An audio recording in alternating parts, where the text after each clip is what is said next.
menangisi kematianku, dan kau sirami pusaraku dengan air matamu. Maka di atas tulang-tulangku yang hancur luluh, nyalakanlah obor buat umat ini. Teruskanlah perjalanan ke gerbang jaya. Kematianku adalah suatu perjalanan mendapatkan kekasih yang sedang merinduiku. Bahagialah hidupku di alam syurga. Biarlah ruhku terbang mendapatkan rindunya. Janganlah gentar berkelana di alam abadi. Nun di sana, fajar jelas memancar. Masya Allah, sangat menakjubkan, cukup mendalam dan cukup menginsafkan. Itulah ungkapan yang saya boleh katakan apabila mendengar setiap bait-bait sajak yang telah dideklamasikan sebentar tadi. Sebelum itu, saya perkenalkan diri terlebih dahulu. Nama saya Nazirul bin Zainuddin, nombor metrik 18BI 05035. Jadi, apa yang saya akan bawakan, akan bincangkan dan kupaskan di dalam video ini. Kalau sebentar tadi kita telah mendengar sebuah sajak yang cukup hebat. Jadi kepada siapakah kita ingin tujukan di dalam sajak tersebut? Ia tidak lain dan tidak bukan seorang tokoh ilmuwan Islam yang cukup hebat, iaitu Said Qutb.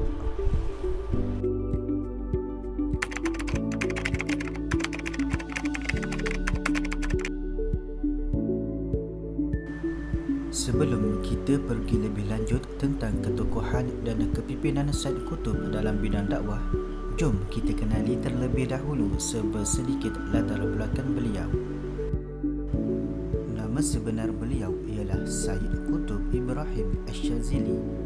Beliau telah dilahirkan pada 9 Oktober 1906 bersamaan 21 Rejab 1324 Hijrah di sebuah kampung di wilayah Asyud, Mesir. Said Qutb telah dilahirkan dalam sebuah keluarga yang kuat berpegang teguh kepada agama yang mana telah diasuh dan ditunjukkan oleh bapa beliau. Kedua ibu bapa Said Qutb merupakan seorang yang sangat disenangi oleh masyarakat dan penduduk setempat kerana mereka banyak menabur jasa dan bakti kepada masyarakat sekeliling. Kekayaan yang dimiliki oleh bapa beliau telah menabur budi kepada masyarakat dengan memberi dan menyumbang hartanya, seperti menyerahkan tanah-tanah beliau untuk diusahakan oleh penduduk setempat. Kepribadian ibu bapa Said Qutb bukan setakat terhenti menabur budi dan menolong masyarakat setempat. Bahkan kedua ibu bapa beliau amat komited dalam urusan agama, khususnya mendidik anak-anak mereka.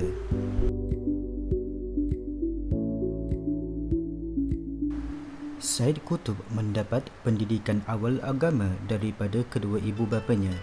Malah ibunya juga mengajar Al-Quran kepada jiran-jirannya. Ibunya juga telah mendidik beliau bagaimana untuk mencintai dan menghayati Al-Quran sehingga membekas dalam dirinya. Said Qutb mendapat pendidikan rasmi di sekolah rendah Awwaliyah yang terletak di kampungnya bermula tahun 1912. Kerana kepandaian Said Qutb dalam pelajaran, tempoh pendidikan Said Qutb dipendekkan daripada 5 tahun menjadi 4 tahun. Guru-gurunya mengakui pencapaian beliau. Ini terbukti apabila Said Qutb berjaya menghafal keseluruhan Al-Quran dalam tempoh 2 tahun. Pada masa itu, beliau baru berusia 10 tahun. Manakala pada peringkat sekolah menengah, Said Qutb bermula di Kahirah di Sekolah Latihan Perguruan Rendah Abdul Aziz. Selepas tamat pengajian, Said Qutb telah menjadi guru sekolah rendah bagi menyara keluarganya. Pada tahun 1929, Said Qutb melanjutkan pelajaran di Kolej Darul Ulum. Beberapa tahun kemudian, Said Qutb berjaya mendapatkan ijazah sarjana muda sastera dan diploma pendidikan pada tahun 1933. Pada waktu itu, beliau berusia 27 tahun. Kemudian, beliau mengajar selama 6 tahun. Said Qutb juga pernah bertugas di Bani Suif, Dimyat, Qahirah dan Helwan. Pada tahun 1948, beliau telah dihantar ke Amerika Syarikat oleh Kementerian Pendidikan Mesir bagi mengkaji sistem pendidikan barat. Di sana beliau telah mendapat ijazah sarjana pendidikan dari University Northern Colorado. Sepanjang hayatnya, Said Qutb telah menghasilkan lebih 20 buah karya yang meliputi pelbagai bidang seperti sastera, pendidikan, politik, ekonomi, kemasyarakatan, falsafah dan keagamaan.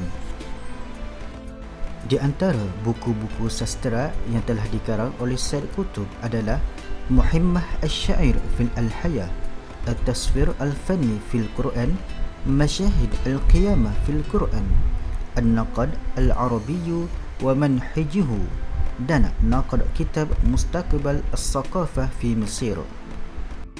Manakala buku-buku yang menyentuh tentang bidang pendidikan, Said Qutb telah menghasilkan antaranya adalah Al-Qisas Al-Jinni, Al-Jadid fil Lughat Al-Arabiyyah, Al-Jadid fil Mahfuzat dan Rawadah Al-Atfal.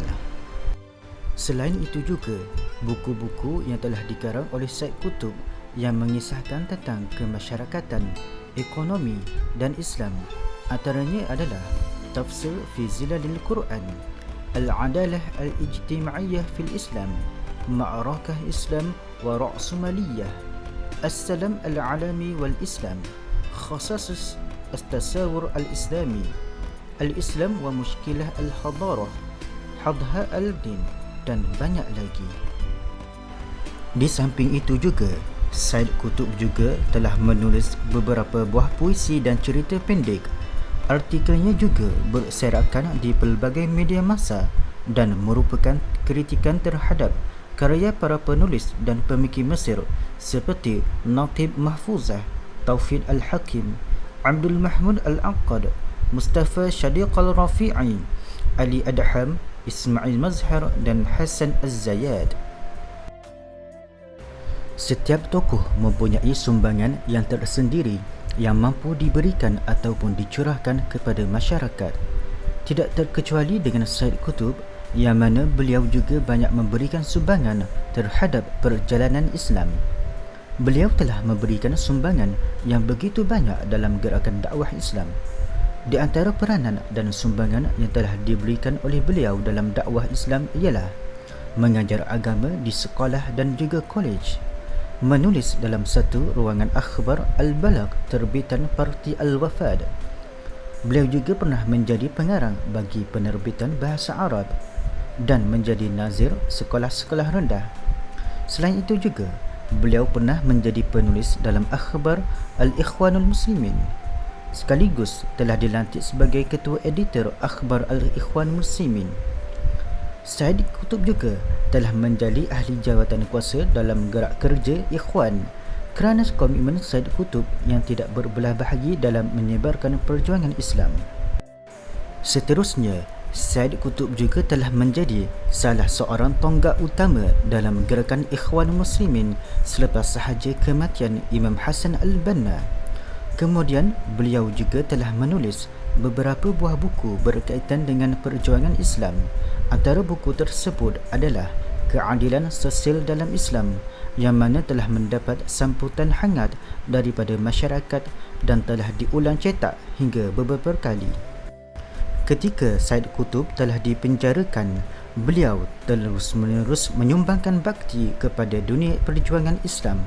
Hal ini dapat dilihat apabila beliau dapat menyiapkan dua buah buku, iaitu Hadha Ad-Din dan juga Al-Mustaqbal lil Hadha Ad-Din ketika dalam penjara.